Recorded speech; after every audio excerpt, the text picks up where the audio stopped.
अस्सलाम वालेकुम जी सभी को। और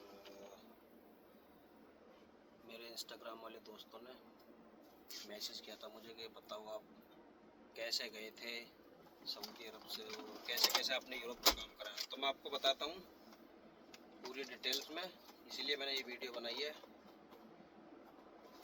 काम मैंने सऊदी अरब से कराया था, यानी सऊदी में ही था। मैं अभी फ़िलहाल एक लिथुआनिया की कंपनी है ट्रांसिमेक्सा, उसमें काम करता हूँ। और पिछले साल आया था मैं, सऊदी में काम करता था मैं रियाद में। 9 साल का एक्सपीरियंस हमारा वहाँ का था। तो जैसे ही हमने सुना कि हमें भी अब यूरोप की तरफ चलना चाहिए, कुछ लोगों से पता किया, एजेंसियों से भी मिले हम यूरोप में, उसमें रियाद में। तो ज़्यादातर फ्रॉड निकले और फिर हमें पता चला ऑनलाइन वैकेंसी निकल रही हैं। हमने ऑनलाइन अप्लाई किया। ऑनलाइन हमने अप्लाई ऐसे किया, सबसे पहले हमने यूरोपास की सीवी बनाई बढ़िया, जिसमें एक्सपीरियंस हमने इंडिया का भी डाला और अपनी सऊदी अरब की पिछली 2 कंपनियों का भी डाला और करंट इसका भी डाला हमने, जिसमें हम काम करते थे। पीटीसी कंपनी एक बस वाली, उसमें काम करते थे। तो एक लड़का मेरे साथ था, वो भी मेरी कंपनी में है। तो उसने थोड़ा रिस्क लिया, उसकी भी सीवी बनाई, अपलोड की, काम उसका भी होगा।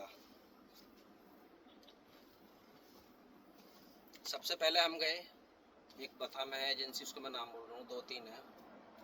और एक बथा को जाते मक्का मुकर्रमा रोड पर है। एक कई उलैया में है, उलैया में स्टार्टिक्स कंसल्टेशन एजेंसी है, उसमें गए। उन्होंने मांगा हमसे 4500 रियाल एडवांस। 4500 रियाल लेने के बाद, डिमांड के बाद, उन्होंने बोला डॉक्यूमेंट्स। तो हमने बोला मेरे साथ वाले को तो लाइसेंस है नहीं हैवी, उसके पास बस का है, मेरे पास हैवी था। तो बोला नहीं हो जाएगा, कोई नहीं, दे दो। तो उसे पता नहीं था कि भी काम कैसे होगा। ठीक, हमने पैसे नहीं दिए, बाकी 2-4 पाकिस्तानी थे, उन्होंने पैसे दिए। और उसी कंपनी के ज़रिए मेरा दोस्त फंसा हुआ है, 1 साल हो गया है, तो उसके पैसे फंसे हुए। एक हमारे चचा हैं बंगाल के, उनके 8,000 रियाल फंसे हुए हैं। तो ये 1-2 को भेज देते हैं, वर्क परमिट इशू करा के कर दिया, बाकी 50-60 इनके पीछे ही रहते हैं। तो ये हिसाब है। आते पॉइंट पर सीवी बना के हमने 3-4 कंपनियों में डाल दिया। ट्रांसिमेक्सा, काज मेडिसन हो गई, और अपना हमारी कार्गो गो हो गई, कीर्तिका, काफ़ी कंपनियों में डाला। 2 कंपनियों से जवाब आया। तो ऑनलाइन में ये होता है, जब आप सीवी अपलोड कर दोगे बना के, अच्छी सी सीवी बनाना है, तो आपको व्हाट्सएप पर कांटेक्ट करेंगे। उन्होंने व्हाट्सएप पर कांटेक्ट किया था कि जी आपकी सीवी देखी। तो आप सबसे पहले हमें एक वीडियो बना के भेजना, बिना कट के, ट्रेलर चलाते हुए की। तो हमने वीडियो भेजी जी। उन्होंने हमें एक चार्ट भेज दिया था व्हाट्सएप पे कि इस तरह की हमें वीडियो चाहिए। हमने उसी तरह की एक पार्किंग सी बना के वीडियो बना के सेंड कर दी। 10-15 दिन बाद हमारा मैसेज आ गया। मेरा तो इंटरव्यू नहीं हुआ था, मेरे साथ वाले का हुआ था। तो वो इंटरव्यू करते हैं, 10-15-20 मिनट आपसे बात करेंगे इंग्लिश में। मैडम जो होती है, HR होती है, वो बात करेगी आपसे। बात करने के बाद आप अगर सेलेक्ट हो जाते हो तो वो आपको बता देगी 1 या 2 दिन में। नहीं तो फिर वो मैसेज कर देगी कि जी हम आगे अपने आपके साथ नहीं चल सकते। तो मेरा सिलेक्शन हो गया था उधर ट्रांसिमेक्सा में। उसके बाद फिर HR डिपार्टमेंट से दूसरी मैडम थी, उसने हमसे कांटेक्ट किया। उसका काम था डॉक्यूमेंट्स लेना। डॉक्यूमेंट्स में हमने क्या क्या दिया, ये ज़रूरी है, क्योंकि किसी ने हमें बताया नहीं, हमने ऐसे यूट्यूब पे देखा, सर्च किया। फिर हमारी कंपनी ने भी हमें बहुत गाइड किया था। पासपोर्ट में सरनेम नहीं था, वो ऐड कराया। सिर्फ सिंगल नाम था मेरा, यानी डबल था, नीचे ही लिखा हुआ था मोहम्मद मतीन। मैंने उसको इंडियन एम्बेसी से सऊदी में रियाद में करा लिया था, मतीन ऊपर सरनेम में, नीचे मोहम्मद। वो कराने के बाद सऊदी की PCC निकलवाई, उसको फिर अपोस्टाइल करवाई फॉरेन मिनिस्ट्री से, वहीं हो जाती है, वो इतना बड़ा मुश्किल नहीं है। मोफा भी वहीं लग जाता 35 यूरो का, आपको वो बता देंगे। फिर उसको ट्रांसलेट करानी है। बता में एक वो है एजेंसी, वो कर देती है, वो लेता है 10, 5, 15, 20 यूरो रियाल लेगा। ये कंप्लीट पीसीसी होगी आपकी, ठीक है। ट्रांसलेट कराना है मोफा भी और पीसीसी भी अपोस्टाइल कराने के बाद। तो ये चारों स्टेप इसके हो गए, ये कंप्लीट होगी। इंडिया की पीसीसी देनी है। इंडिया की पीसीसी का ये हिसाब है, आप अगर सऊदी में हो या दुबई में हो या कहीं भी हो तो उसको एम्बेसी से वहीं निकलवा सकते हैं, और उसको बाय कोरियर या किसी दोस्त के साथ आप इंडिया भेज दो तो वो 134 यूरो में 134 रुपये में इंडिया के वो अपोस्टाइल हो जाएगी, क्योंकि इंडिया की पीसीसी भी अपोस्टाइल होनी ज़रूरी है। जिस कंट्री के लिए आप जा रहे हो उस कंट्री के लिए कह के निकलवानी पड़ती है कि लिथुआनिया या पोलैंड, वहाँ के लिए पीसीसी चाहिए, अपोस्टाइल हो जाएगी। दोनों पीसीसी हो गई। एक्सपीरियंस सर्टिफिकेट सऊदी का अपोस्टाइल नहीं होता है, वो ऐसे ही दे सकते हो आप। इंडिया का, और आप इंडिया का अगर आपके पास है और आपने सीवी में भर रखा है, भर दोगे तो अच्छी बात है। अगर उसमें आपने ऐड कर दिया तो उसका आपको अपोस्टाइल कराना पड़ेगा। जो आपकी पीसीसी कर देगा, वो एजेंसी है 2-4 एजेंसी दिल्ली में, वो कर देते, उनका ये काम है। तो आपका एक्सपीरियंस सर्टिफिकेट अपोस्टाइल होगा इंडिया का, पाकिस्तान का भी होता है, ठीक। बाकी वो हो गया, 2 हो गया। आपके पास मार्कशीट है तो वो भी लगा देना आप साथ में, ठीक। 8 की भी है, 8 क्लास हो गई, हाई स्कूल की भी है तो भी चल जाएगी, कोई दिक्कत। अपने लाइसेंस को इंटरनेशनल लाइसेंस करवाना है। आप अगर सऊदी का लगा रहे हैं, सऊदी का हो जाता है, बथा में भी हो जाएगा, 2 जगह रियाद में है और शायद तबूक में, दम्माम में, जद्दे में भी है। 120-25 रियाल में वो हो जाता है इंटरनेशनल, 1 साल का। आपको हाथ के हाथ दे देगा वो। 2 फ़ोटो ले जाने, पासपोर्ट की कॉपी, लाइसेंस की कॉपी, ठीक। इंडिया का, अगर आप इंडिया का लाइसेंस देना चाहते हो इंटरनेशनल तो आप इंडिया का दे सकते हो, पाकिस्तान का तो पाकिस्तान का दे सकते हो, दुबई का है तो दुबई का, जहाँ का आपका लाइसेंस है, जहाँ का दोगे तो उसी कंट्री से इंटरनेशनल होगा। हो जाता है आसान, कोई इतनी बड़ी बात नहीं है। तो हमारी पीसीसी होगी दोनों, एक्सपीरियंस सर्टिफिकेट बिना अपोस्टाइल हुआ सऊदी का हो गया, और इंडिया का पोस्टाइल होता है वो हो गया, मार्कशीट हो गई हमारी। और अगर आपका वीज़ा ट्रेले का है तो आप उसको भी ट्रांसलेट कराओ, क्योंकि मेरा माइग्रेशन डिपार्टमेंट ने कैंसिल कर दिया था माइग्रेशन नंबर, ये पता नहीं हुआ क्यों था। फिर मैंने सारी चीज़ ट्रांसलेट करा के दी उनको।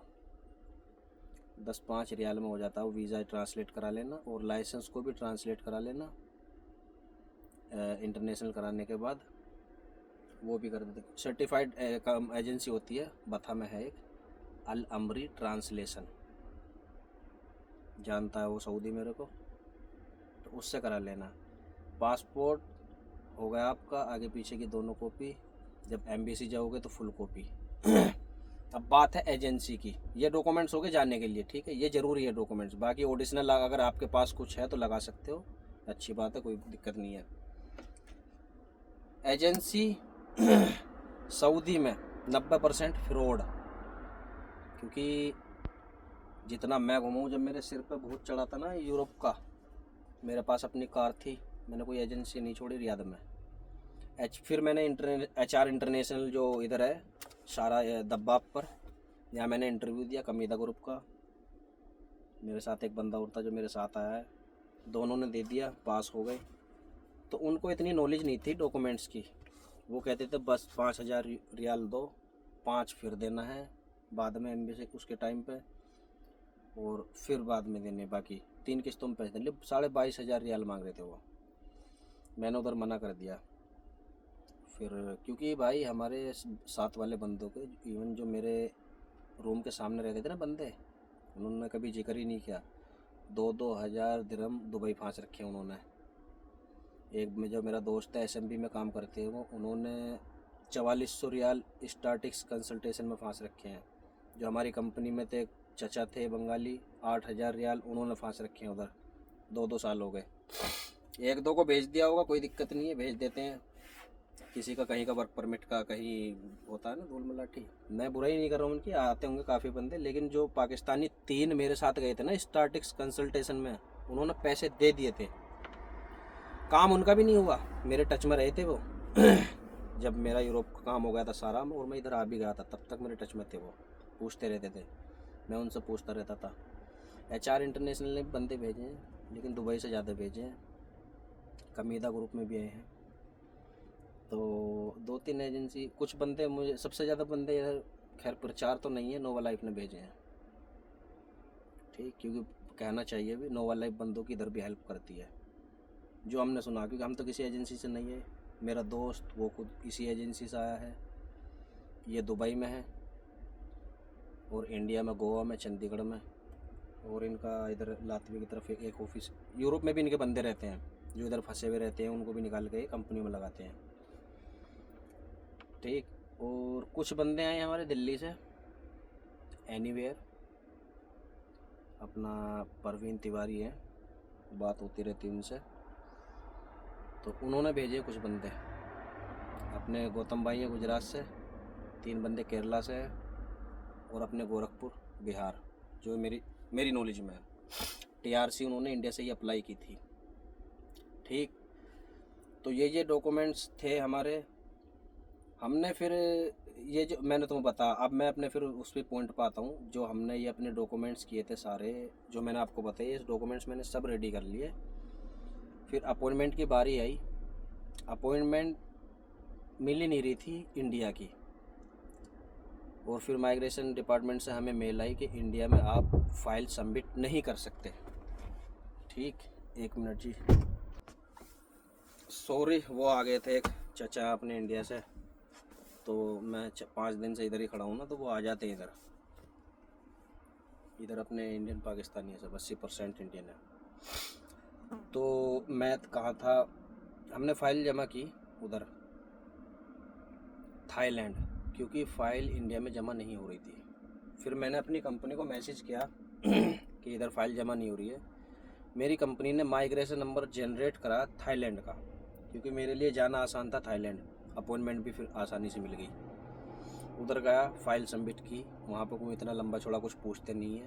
डॉक्यूमेंट्स मांगेंगे ओरिजिनल, तो पासपोर्ट की फुल कॉपी होनी चाहिए, कभी कहीं भी जाओ बायोमेट्रिक के लिए, पूरे पासपोर्ट की कॉपी। कुछ कंपनी डॉक्यूमेंट्स देती है, मेडिएशन लेटर हो गया, एप्लीकेशन नंबर हो गए, ये सब डॉक्यूमेंट्स दे देगी कंपनी आपको, वो निकलवा लेना। और उसके बाद फिर हम वापसी आ गए। डिसीजन हमारा बिल्कुल ओके आया, मेल पे हमें पता चलता रहा। जब हमारा कार्ड बन गया वो भी हमें पता चल गया। फिर हमारे पास मैसेज आया कि आप अपना टीआरसी, क्योंकि मैं डी वीज़ा पर नहीं आता, मैंने टीआरसी अप्लाई की थी डायरेक्ट, लिथुआनिया के लिए टीआरसी डायरेक्ट अप्लाई कर सकते हो आप। वहाँ से फिर जब टीआरसी कंप्लीट हो गई, बन गई, तो फिर हम वहाँ उसे लेने गए, वापसी आए, फिर कंपनी को फ़ोटो भेजा। कंपनी ने बताया कि भी इस टाइम या इस मंथ का, इस डेट का आप टिकट करा सकते हो। हमने टिकट करा लिया जी, पिछले 1 साल तकरीबन हो गया। इधर आए, इधर आने का प्रोसेस क्या है? 1 लाख रुपए साथ लाने पड़ते हैं तकरीबन, क्योंकि यहाँ पे रूम अपना, कंपनी अगर 1-2 कंपनी दे देती हो रूम गाड़ी पे चढ़ने तक, तो कह नहीं सकता, लेकिन ज़्यादातर कंपनी रूम नहीं देती है। हमने एक रूम लिया, हॉस्टल में रहते थे, कंपनी ने दिलवाया था अपने थ्रू, 4 यूरो पर डे। सारा काम अपना हो जाता है उसी में ही, उन्हीं पैसों में। ठीक, और इस वीडियो से आपका कन्फ्यूजन सारा दूर हो जाएगा। बाकी अगर आप कुछ पूछ सकते हैं, मैसेज भी कर सकते हैं, कॉल कर सकते हैं, कोई दिक्कत नहीं है, लेकिन करना होगा इंस्टाग्राम पे। जितना पता होगा इतना बता देंगे। हॉस्टल में रहने के बाद हमने डॉक्यूमेंट्स में एक रेड पेपर होता है वो बनता है। 95 कोड क्या होता है, कुछ कंपनी ऐसी बनवाती है, हमारी कंपनी ने 95 कोड ऐसे ही बनवा देता है। हमने 300 यूरो कंपनी को दे दिए, तो हमारी ऐसी बनवा देती। कुछ कंपनी में क्या होता है, क्लास करनी पड़ती है, ट्राई होती है, क्योंकि गवर्नमेंट का होता है ना,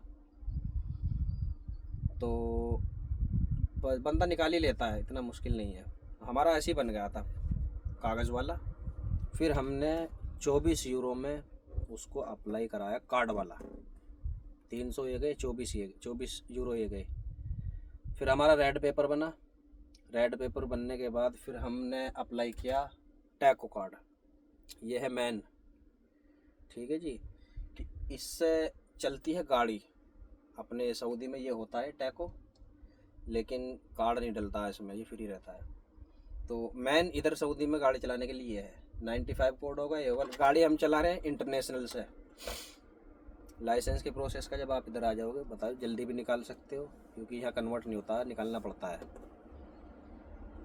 उसकी क्लासें होती हैं, थ्योरी प्रैक्टिकल। कोई जल्दी नहीं है, 1 साल बाद चलाओ, 1 साल बाद कराओ। मैंने तो अभी एक IDP ख़त्म हो गया है मेरा, दूसरा भी मैंने मंगा लिया है, तो मैं तो IDP चला रहा हूँ अभी। 2 4 6 महीने 7 महीने साल काम करो, उसके बाद आप लाइसेंस बनाओ।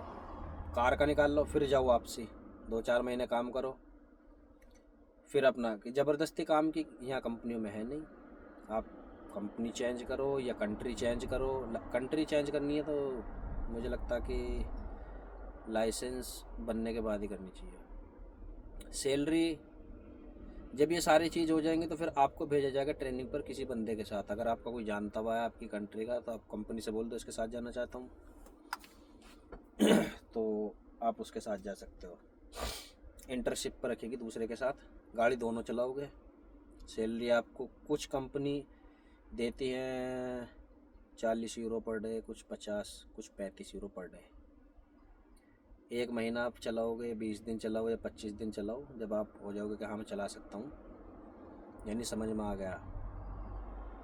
पर्पज़ ये नहीं कि तुम्हें गाड़ी सीखनी है, ड्राइवर तो आप ऑलरेडी हो। उसके बाद गाड़ी मिल जाएगी अलग। हमारी कंपनी में क्या है, 2 महीने कुछ और, 2 महीने कुछ और, 2 महीने कुछ और, इस तरह से। कुछ डायरेक्ट ही कर देती हैं कि भी इतनी है तेरी। तो सैलरी अच्छी खासी है, ठीक है, कोई दिक्कत नहीं है सैलरी में। ना ही आपको घर जाने की दिक्कत, कभी भी घर जा सकते हो, आ सकते हो, कोई मसला नहीं है। आपको कंपनी चेंज करनी है, कंपनी चेंज कर सकते हो। तो इधर कोई ज़ोर ज़बरदस्ती वाली नहीं है, मुखालफे भी इतनी नहीं है, सुकून भी काफ़ी है गल्फ़ से और इंडिया से। तो क्योंकि गाड़ी चलती है 4.5 घंटे सिर्फ, फिर ब्रेक, फिर 4.5 घंटे। अब वो डिपेंड करता है ट्रिप पर हमारा कितना लंबा। कभी ऐसा होता है 1 घंटा। अब मैं 5 दिन से इधर खड़ा हूँ, कल भी गाड़ी लोड हो या नहीं हो, इटाली के इस तरफ खड़ा हूँ मैं, रोम की तरफ। तो वो तो आपको गाड़ी पर आकर ही पता चलेगा। इन चीज़ों को आपको बताऊँगा तो अभी समझ में नहीं आएगा। बाकी एजेंसी बेस्ट पकड़ो, बार बार कह रहा हूँ मैं, 1 नहीं 2 नहीं, कोई 50 लड़के मेरे संपर्क में ऐसे हैं जिनके पैसे फंसे हुए हैं, और 4 लड़कों के तो ऑस्ट्रेलिया के वीज़े लग चुके हैं। सिर्फ मेडिकल करा वीज़े लग गए। पॉसिबल ही नहीं है, लेकिन उनके पासपोर्ट पर लग गए, तो बिल्कुल फर्जीवाड़ा है। यहाँ आने के लिए कंट्री में, यूरोप की कंट्री में कोई सी में भी आ जाओ तुम, एक ड्राइविंग लाइन ऐसी है जो, अगर तुम्हारे पास एक्सपीरियंस साल 6 महीने का यूरोप का होगा, जिस कंपनी में तुम आ गए, अब तो तुम्हें लग रहा है सैलरी कम है यार, 1500 है या 1800 है, या मेरी सैलरी 2000 है, तो करो 2 4 6 महीने, कंपनी बहुत है लेने वाली बहुत। बाकी काम तो ड्राइवरी का है ही ऐसा, किसी भी कंपनी में जा सकते हो। नहीं तो आदमी तो यहाँ भी फिर रहे हैं, मैंने देखे हैं, चचा आते हैं मेरे पास, और 8-10 बंदे ऐसे घूम रहे वेले, कोई काम ही नहीं है क्योंकि मिल ही नहीं रहा है, कागज़ उनके पास पूरे हैं। अपने बंदे इधर भी काफ़ी है। तो ये था जी, CV बनाओ, आने को कोई नहीं, इंग्लिश थोड़ी बहुत तो हो। मैं ये भी नहीं करा कि बिल्कुल मास्टर बन के आओ, लेकिन इंग्लिश इतनी तो होनी चाहिए जो सामने वाली वो जो HR है वो समझ जाए जब हम इंटरव्यू देंगे, और हम उसकी समझ जाए बात। क्योंकि हमारे लिए यहाँ सिर्फ एक ही लैंग्वेज है, इंग्लिश, जो हमारे काम आएगी। नहीं तो इंग्लिश यहाँ जितने भी घूम रहे हैं, इसमें तुम्हें लगेगा अगर यहाँ 100 आदमी घूम रहे हैं, 2 पे इंग्लिश आएगी। जिस कंपनी में से लोड करना आऊँ मैं, किसी पे इंग्लिश नहीं आती, लेकिन बस अपना इशारों से काम चल जाता है। इंग्लिश का काम हमारा और हमारे मैनेजर के बीच में। कभी हमें इमरजेंसी पड़ गई तो हमें फ़ोन करना पड़ेगा, तो हम इंग्लिश में बात करेंगे, भी टूटी फूटी बोल देंगे, वो परफेक्ट बोलेगा लेकिन हम उसकी समझ जाएंगे, वो हमारी समझ जाएगा। तो इंग्लिश थोड़ी इसीलिए ज़रूरी है। वीडियो लंबी हो गई जी बातों बातों में, बाकी जानकारी आपको देते रहेंगे। अभी लिथुआनिया का काम बंद है, अभी किसी के चक्कर में न पड़े। 1-2 कंपनी लिथुआनिया की हैं जो लातविया के ज़रिए बुला रही हैं, ठीक है। और जैसे ही खुलेगा, क्योंकि लिथुआनिया गवर्नमेंट वीज़ा नहीं दे रही, कंपनी को ज़रूरत है, खुलते ही ऑनलाइन कई कंपनी है जो लेंगी डायरेक्ट। किसी के पासपोर्ट में दिक्कत हो वो करा लो, और कोई डॉक्यूमेंट्स कम हो तो वो पूरा कर लो, ठीक भाई। IDP भी आसानी से बन जाएगा आपका, कोई दिक्कत नहीं है, वो भी मैं आपको बता दूंगा। वीडियो थोड़ी लंबी हो रही है, तो कल मिलते हैं।